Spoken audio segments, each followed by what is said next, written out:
maître d'œuvre, un chef d'orchestre, un directeur artistique, quelqu'un du métier. J'ai cherché. Et j'ai trouvé une personne formidable qui s'appelle Laurent Malo, à qui je définis son poste en disant voilà ce qu'il faut que tu fasses. Mais écoutez-le, ce sera plus simple. Ce premier album, cet album d'Antoine sous cette forme-là, moi je voulais qu'on soit en famille, en confiance, en communication, pas appeler des gens qui soient totalement en dehors de cet univers-là. Donc je voulais aussi, parce que je pense que ça va s'entendre sur le disque, qu'il y a un vrai truc de partage sur ce disque. Voilà.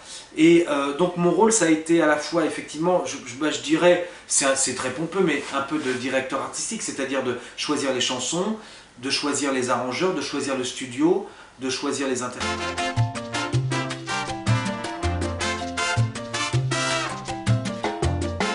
Pourquoi il m'a choisi? Peut-être que Patricia Cass n'était pas libre, c'est une possibilité.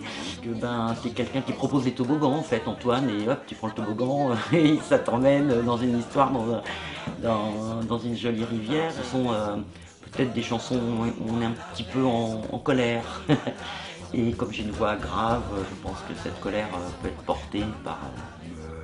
Mais en même temps, les deux chansons, elles vont du coup parler un petit peu de sensualité, de sensualité, d'un côté sexy à assumer. Et je pense que ça, il aimerait même que je l'assume un peu plus.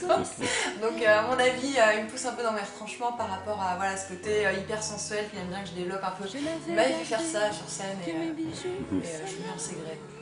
Et je me sens du coup complètement libérée. Là-dedans, j'y vais à corps perdu, sans problème. Ce qui est rigolo, c'est que il y a une des deux chansons que j'ai entendues depuis que je suis tout petit, donc ça c'est très marrant parce que me retrouver à chanter cette chanson-là que j'ai toujours entendue dans la bouche de mon père. Je me revois petit avec mes frères et sœurs en train d'écouter ça, d'essayer de la comprendre. Il y a des trucs qu'on comprend au fur et à mesure dans la chanson en grandissant.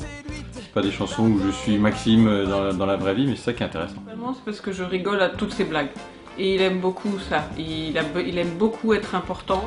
Et je trouve qu'il y a à la fois de la tendresse, et ça j'aime bien, de l'humour, et ça je suis assez fan du coup. Et puis quelque chose de profond quand même. Mais je trouve ça chouette, le projet me plaît. Cette malle encadrée par une fille, dirigée par une fille.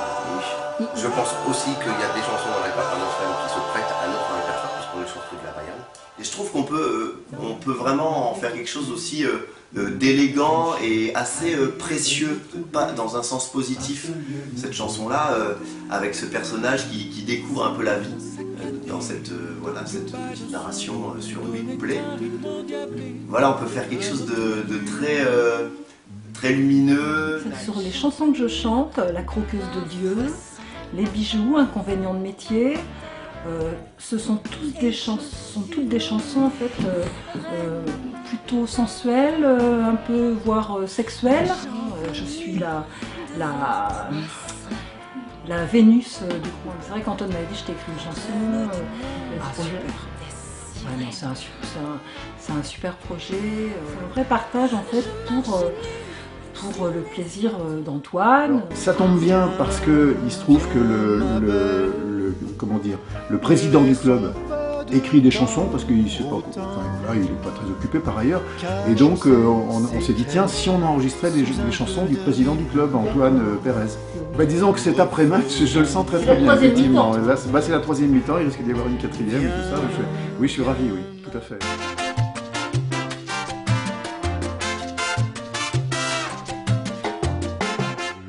Musicien, multi-instrumentiste et arrangeur, compositeur. Et on travaillait beaucoup avec Laurent Malo, Christophe et moi, à travailler sur cet album, à réaliser les arrangements de toutes ces chansons.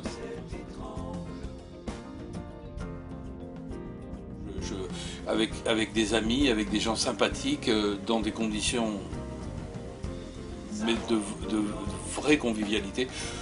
Il n'y a rien de plus à dire, c'est génial, quoi. Enfin, moi j'aime ça. On m'appelle pour jouer de la batterie, des percussions et je... Ici c'est un vrai bonheur d'être avec les amis et de faire de Et de faire de la musique, d'enregistrer. Avec un ingénieur du son hyper compétent, qui connaît très bien son travail, qui est hyper efficace. Et c'est très important pour nous parce que souvent on a peur de manquer de temps quand on a beaucoup de choses à enregistrer. Et maintenant, nous avons un beau local, un beau studio que vous allez découvrir sur les images de tous ces beaux clips. Et donc, en effet, ça n'arrive pas souvent que l'auteur-compositeur ne chante pas, est juste là pour pouvoir se développer son affaire.